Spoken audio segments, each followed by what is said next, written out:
Sementara itu, sidang pra-peradilan jilid ketiga Roy Suryo digelar di Pengadilan Negeri Jakarta Selatan ditunda hingga 29 Juli 2026. Ya, penundaan disebabkan oleh ketidakhadiran pihak kejaksaan selaku turut termohon. Pengadilan Negeri Jakarta Selatan menunda sidang pra-peradilan yang dilayangkan oleh Roy Suryo terkait ganti rugi atas pengabulan perkara pra-peradilan penggeledahan, penangkapan, dan penahanan dalam kasus tudingan ijazah palsu Presiden ke-7 RI Joko Widodo. Sidang pra-peradilan jilid 3 Roy Suryo ini ditunda hingga 29 Juli 2026 pekan depan. Penundaan disebabkan oleh ketidakhadiran pihak kejaksaan selaku turut termohon dalam perkara tersebut.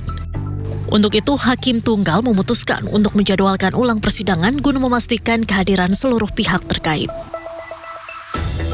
Hari pertama, ketika pra-peradilan kami selaku pemohon, itu kamilah yang kemudian akan membacakan permohonan kami apa terhadap termohon dan juga terhadap turut termohon.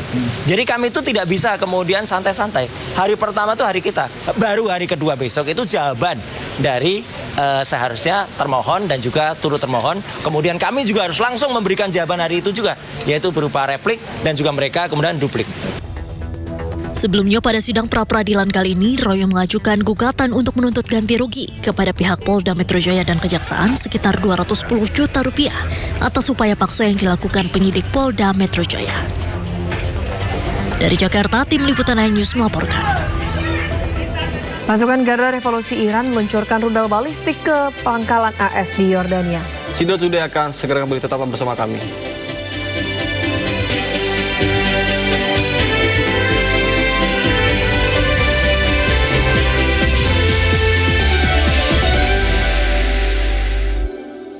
Pemirsa, Kejaksaan Agung menjadwalkan ulang pemeriksaan terhadap ex-Jampitsus Febri Adriansyah pada Jumat 24 Juli 2026 atau hari ini, setelah ia mangkir dari panggilan penyidik pada hari Rabu kemarin. Dan untuk mengetahui informasi terkini, kami telah terhubung dengan rekan Hadisti Arifa dan juru kamera Yudi Permana, Dede Rudi yang kini berada di kawasan Kejaksaan Agung Jakarta Selatan.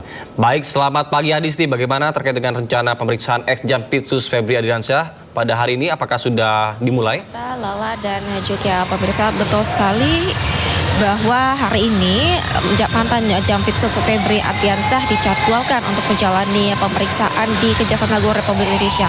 Sebetulnya ini memang merupakan pemanggilan kedua kali atau pemanggilan ulang karena seharusnya Febri Adriansyah ini beserta 4 orang saksi lainnya dijadwalkan pada Rabu 22 Juli lalu.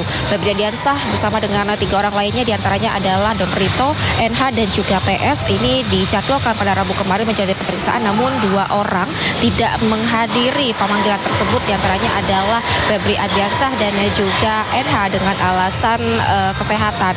Dan hari ini kembali dijadwalkan ulang untuk keduanya, baik itu Febri Adriansyah dan juga NH. Namun hingga saat ini kami belum melihat adanya pergerakan ataupun kedatangan dari Febri Adriansyah maupun juga NH di lingkungan Kejaksaan Agung Republik Indonesia ini. Nah, memang kasus yang menjerat Febri Adriansyah ini merupakan perkara terkait ditemukannya emas seberat 74 kg dan juga valuta asing yang nilainya mencapai ratusan miliar rupiah di kediaman Febri. Dan kini kasus ini ditangani oleh Kejaksaan Agung Republik Indonesia dengan membentuk tim khusus yang disebut Tim 9. Dan memang telah ditetapkan juga 2 orang tersangka dalam perkara ini, yakni adalah Don Rito selaku pihak swasta yang diduga melakukan tindak pidana pencucian uang melalui hasil korupsi. Kemudian juga tersangka lainnya adalah mantan Jampitsus Febri Adriansyah yang diduga melakukan tindak pidana korupsi dan juga tindak pidana pencucian uang melalui kesalahan atau penyelewengan penanganan kasus hukum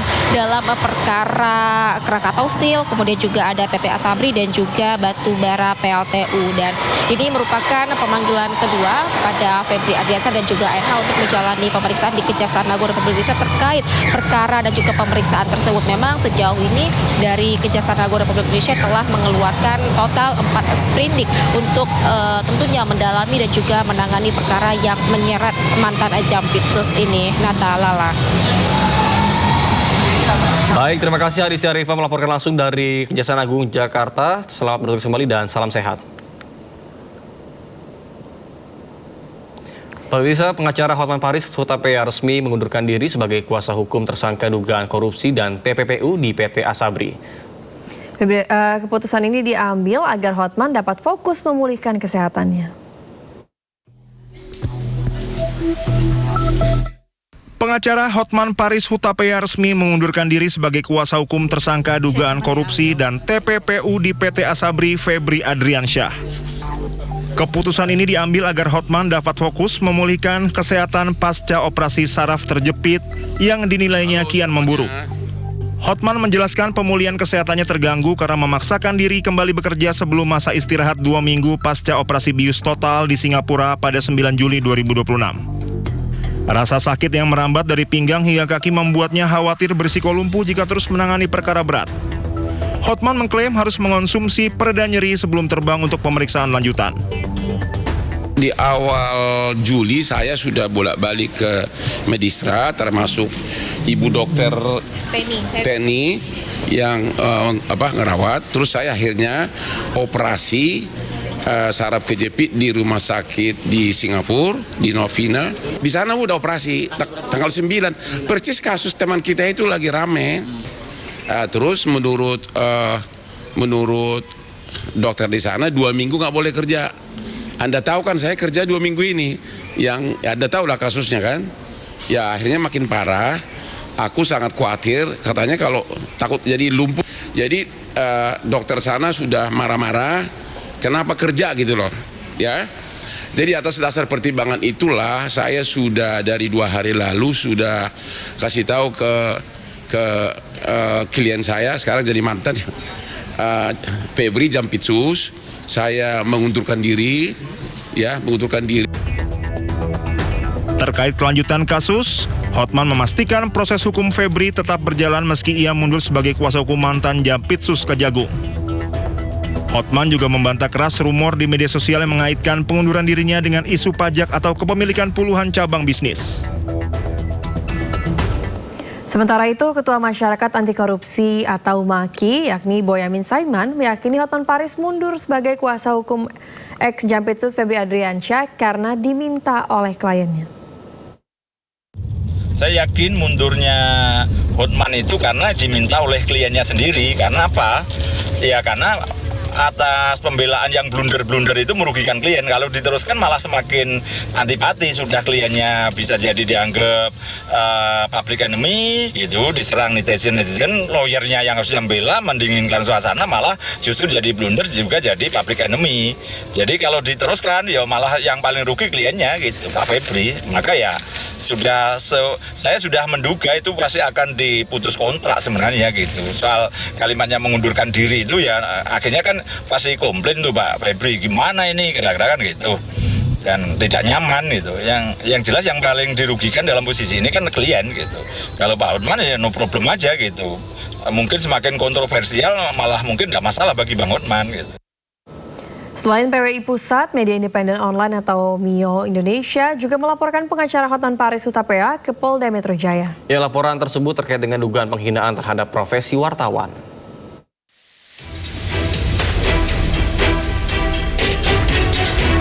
Media independen online Indonesia melaporkan pengacara kondang Hotman Paris Hutapea terkait kasus dugaan penghinaan profesi wartawan.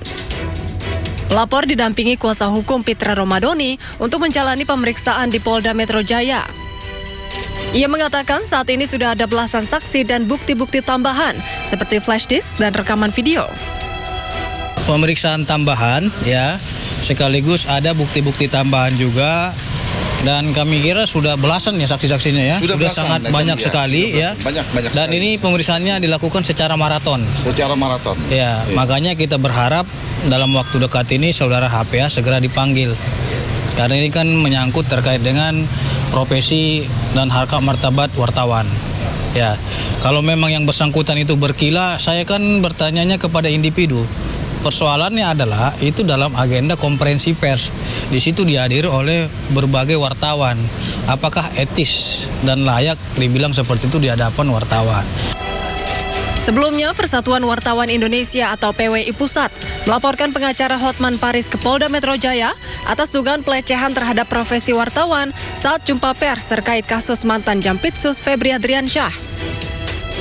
Usai menuai kritik keras atas ucapannya kepada seorang jurnalis, Hotman menyampaikan permintaan maaf kepada wartawan dan organisasi wartawan Indonesia. Pernyataan maaf dari saya Hotman Paris.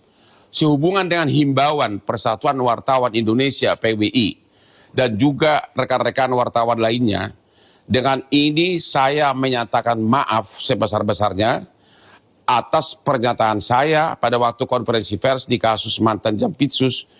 Waktu itu sudah sama-sama emosional, tetap saya menyatakan maaf kepada wartawan tersebut maupun kepada organisasi wartawan di seluruh Indonesia. Karena selama ini juga saya sangat... Meski begitu, PWI tetap menyesalkan pernyataan Hotman Paris kepada wartawan saat memberikan keterangan kepada media di lingkungan Kejaksaan Agung. Oh, kita sangat merespon, sangat menerima apa permohonan maaf itu benar itu. Nah, kita terima dan itu disampaikannya lewat video di Instagramnya ya, disampaikannya. Tetapi kan itu tidak tentu menyelesaikan tindak pidana yang telah dilakukan. Artinya permohonan maaf itu secara manusiawi kita terima.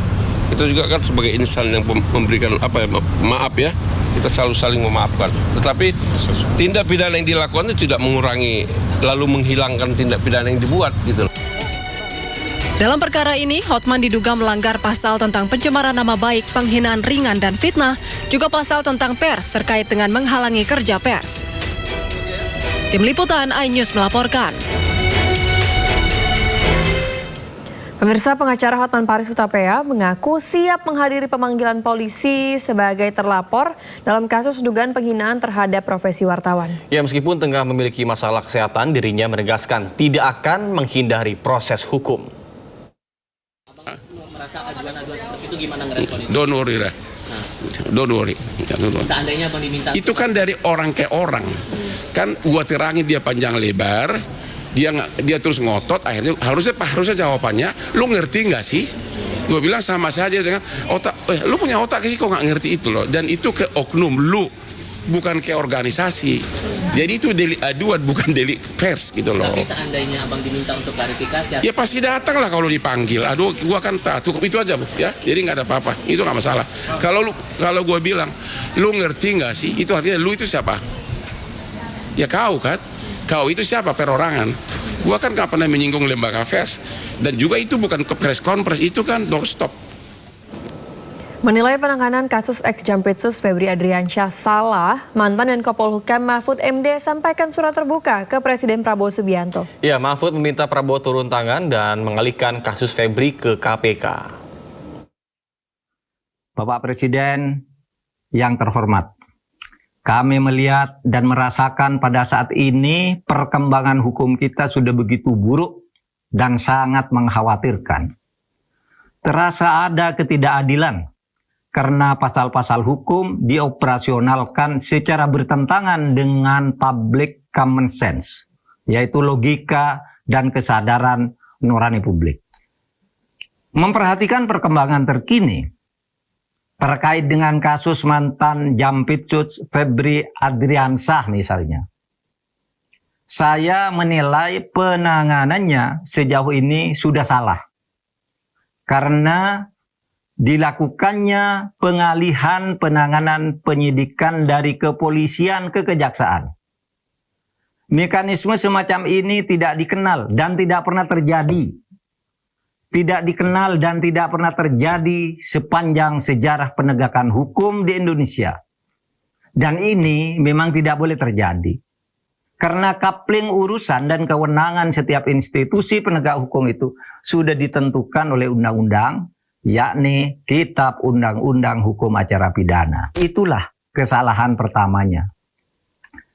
Tetapi kesalahan ini masih bisa diluruskan sekarang, mumpung belum terlalu jauh, yaitu dengan menggunakan pasal 10A Undang-Undang Nomor 19 Tahun 2019 tentang Komisi Pemberantasan Korupsi, yang menggariskan bahwa KPK dapat mengambil alih suatu perkara yang ditangani kepolisian dan atau kejaksaan dengan 6 alasan. Dalam konteks ini, kalau proses penyelesaian kasus mantan Jampitsus ini ditangani oleh kejaksaan, akan ada konflik of interest. Karena Febri Adriansyah akan diperiksa oleh kolega-koleganya sendiri di institusinya sendiri, padahal statusnya masih jaksa. Bapak Presiden, Keadaan ini sangat merusak keindahan arsitektur pembangunan negara hukum kita yang telah diwariskan oleh para pendiri negara yang begitu agung. Keadaan yang saya rasakan belakangan ini, menurut saya sudah mengancam eksistensi bangsa kita. Bukan karena serangan dari luar, tetapi karena perusakan dari dalam. Pembusukan dari dalam kita sendiri. Pemirsa, Majelis Hakim Pengadilan Negeri Jakarta Timur mengabulkan eksepsi terdakwa kasus ijazah Jokowi Tifauziah Tiasuma. Ya, dengan demikian sidang tidak akan dilanjutkan ke pemeriksaan saksi, ahli dan juga terdakwa. Dengan demikian sidang selesai dan ditutup. Hadirin dimohon berdiri, Majelis Hakim bersiap. Suasana sidang eksepsi Tifauziah Tiasuma atau Dr. Tifa riuh setelah Hakim Pengadilan Negeri Jakarta Timur menerima eksepsi terdakwa kasus tudingan ijazah palsu Presiden ke-7 RI Joko Widodo. Dengan dikabulkannya eksepsi terdakwa, maka sidang Dr. Tifa yang didakwa melakukan tindak pidana fitnah dan pencemaran nama baik Presiden ke-7 RI Joko Widodo atas tudingan ijazah palsu tidak akan dilanjutkan ke tahap berikutnya. Memperhatikan ketentuan pasal 75 ayat 2 huruf B, ayat 3, dan pasal 206 ayat 1 Undang-Undang Nomor 20 Tahun 2025 tentang Kitab Undang-Undang Hukum Acara Pidana serta peraturan perundang-undangan lain yang bersangkutan, mengadili, menyatakan perlawanan dari tim advokat terdakwa tersebut diterima. Menyatakan surat dakwaan penuntut umum nomor register perkara PDM-DATAR 133-M-1-2-06-2026 tanggal 22 Juni 2026 atas nama terdakwa Tifauziah Tiasuma batal demi hukum. Memerintahkan pengembalian berkas perkara ini kepada penuntut umum, membebankan biaya perkara kepada negara. Hakim mengembalikan berkas perkara atas nama Dr. Tifa ke Jaksa Penuntut Umum dan membebankan biaya perkara kepada negara. Selanjutnya, Jaksa Penuntut Umum memiliki kesempatan untuk mengajukan perlawanan dengan menyusun ulang dakwaan. Tim Liputan iNews melaporkan. Majelis Hakim Pengadilan Negeri Jakarta Timur mengabulkan eksepsi yang diajukan Dr. Tifa. Ya, Majelis Hakim menilai surat dakwaan yang disusun oleh JPU tidak memenuhi syarat material karena disusun secara tidak cermat.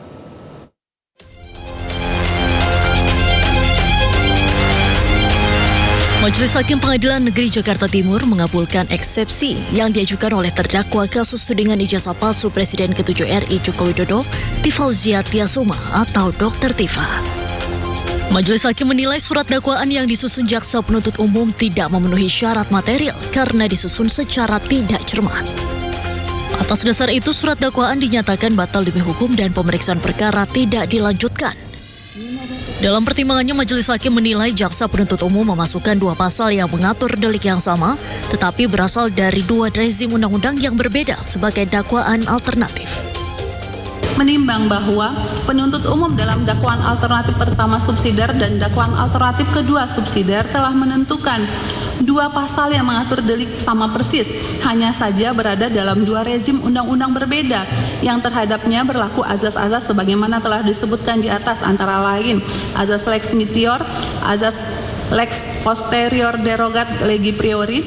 Menimbang bahwa alternatif yang demikian akan menimbulkan ketidakpastian hukum karena seakan menunjukkan bahwa penuntut umum tidak dapat menentukan pilihan pasal mana yang akan ia dakwakan untuk perbuatan yang sama dan karenanya akan dipersidangkan.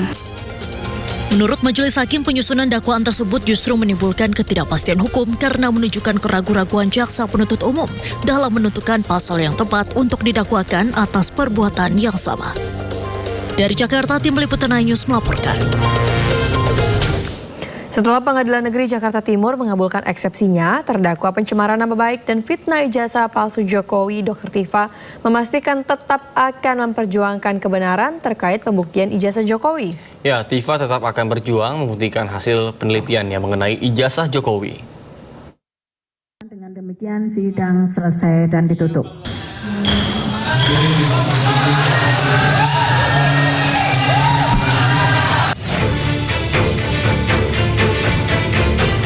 Majelis Hakim Pengadilan Negeri Jakarta Timur menerima eksepsi terdakwa Tifauzia Tiasuma alias Dr. Tifa dalam perkara pencemaran nama baik dan fitnah ijazah palsu Presiden ke-7 Republik Indonesia Joko Widodo pada Kamis pagi.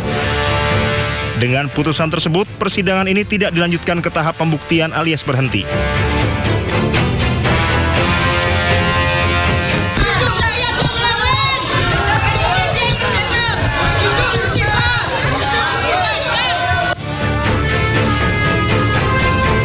Setelah mendengarkan pengucapan putusan, Dr. Tifa menyatakan putusan ini tidak menyurutkan langkahnya untuk membongkar perkara ijazah Jokowi. Tifa tetap akan berjuang membuktikan hasil penelitiannya mengenai ijazah Jokowi. Tifa menambahkan perjuangan ini merupakan bentuk komitmen dari awal dirinya bersama tim kuasa hukum termasuk Roy Suryo yang juga terseret kasus ijazah Jokowi.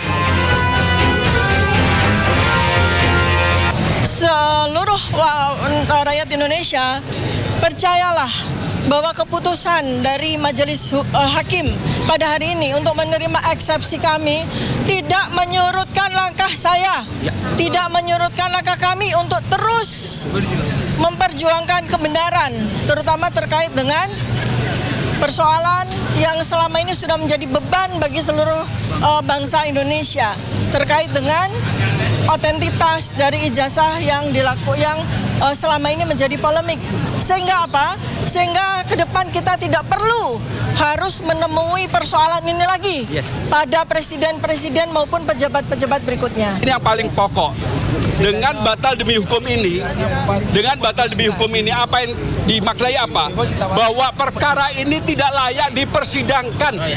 Ini bukan perkara pidana. Mau dibuat apapun pasti akan membingungkan kalau dibuat pidana. Bayangkan saja bagaimana kita tidak bingung. Adanya suatu wawancara dengan Aiman Wicaksono yang itu hanya dilakukan dalam bentuk pemusatan atau fokus pada foto, ya, itu dikatakan perbuatan pidana mengubah, merusak. Bagaimana? Ijazah yang otentik. Bagaimana?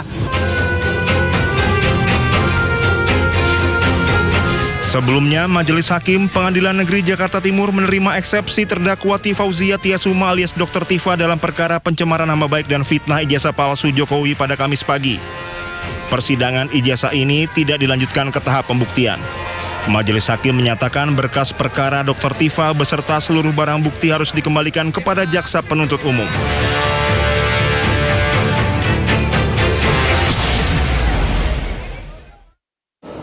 Sementara pakar hukum pidana Abdul Fikar menyebut pengabulan eksepsi Dr. Tifa tidak menghentikan pokok perkara kasus pencemaran nama baik. Ya, jaksa bisa mengajukan konstruksi dakwaan baru untuk melanjutkan proses hukum.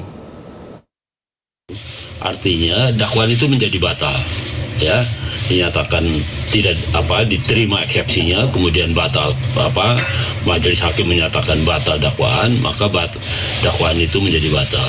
Tetapi batalnya dakwaan itu tidak menghapuskan perkaranya. Gitu. Artinya apa? Artinya jaksa masih punya hak atau kewenangan untuk mengajukan konstruksi baru dari dakwaan, dari konstruksi peristiwanya. Nah, peristiwanya seperti itu, kemudian dakwaannya harus dibuat sedemikian rupa sehingga dia tidak dinyatakan kabur. Bukan berarti bahwa Dr. Tifa itu bebas sementara, ya, artinya bebas tidak disidang, ya, karena dia bebas dari dakwaan yang sudah dibatalkan. Tetapi pokok perkaranya atau materi perkaranya, ya, perkara pencemaran nama baiknya itu masih tetap hidup. Artinya jaksa masih punya kesempatan merubah konstruksi dakwaan dan mengajukan kembali untuk disidangkan kembali. Saya kira begitu. Sejalan dengan Abdul Fikar, praktisi hukum Egy Sujana mengingatkan Dr. Tifa untuk tidak terlalu berbesar hati. Ya, sesuai dengan pasal 75 ayat 4, jaksa penuntut umum dapat mengajukan dakwaan baru dalam 7 hari ke depan pasca putusan sela. Sepertinya mereka tidak paham gitu loh, atau tidak mengerti saya. Kok euforia seolah-olah kasusnya menang dan langsung hal-hal yang bersyukur itu, syukur sih wajib, bagus kita mensyukuri sesuatu. Tapi ini belum akhir, belum.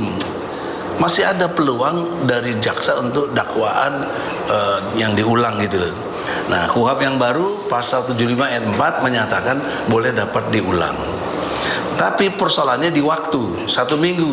Nah, saya duga dengan keras kalau jaksa penuntut umum tidak lakukan dakwaan ulang terhadap putusan sela ini, diduga ada permainan yang menyesatkan gitu loh. Kasus hukum yang menjerat Dr. Tifa sampai pada putusan sela di Pengadilan Negeri Jakarta Timur. Ya, dalam putusan sela, Hakim mengabulkan eksepsi dan menyatakan dakwaan jaksa batal demi hukum. Dan berikut perjalanan kasus Dr. Tifa. Sidang selesai dan ditutup.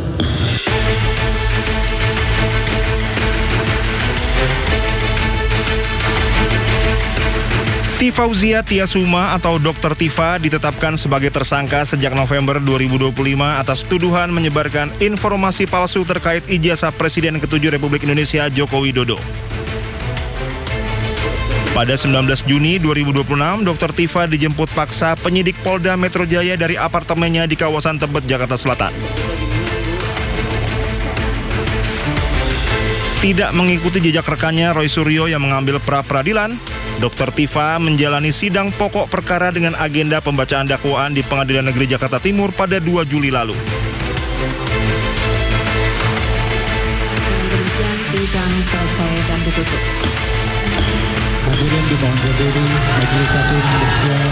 Pada sidang putusan sela yang digelar pada 23 Juli 2026, Majelis Hakim yang diketuai Christina Endarwati mengabulkan eksepsi yang diajukan tim kuasa hukum Dr. Tifa. Hakim menyatakan nota keberatan diterima sehingga menghentikan proses persidangan lebih lanjut atas dakwaan tersebut. Tim Liputan Anyus melaporkan.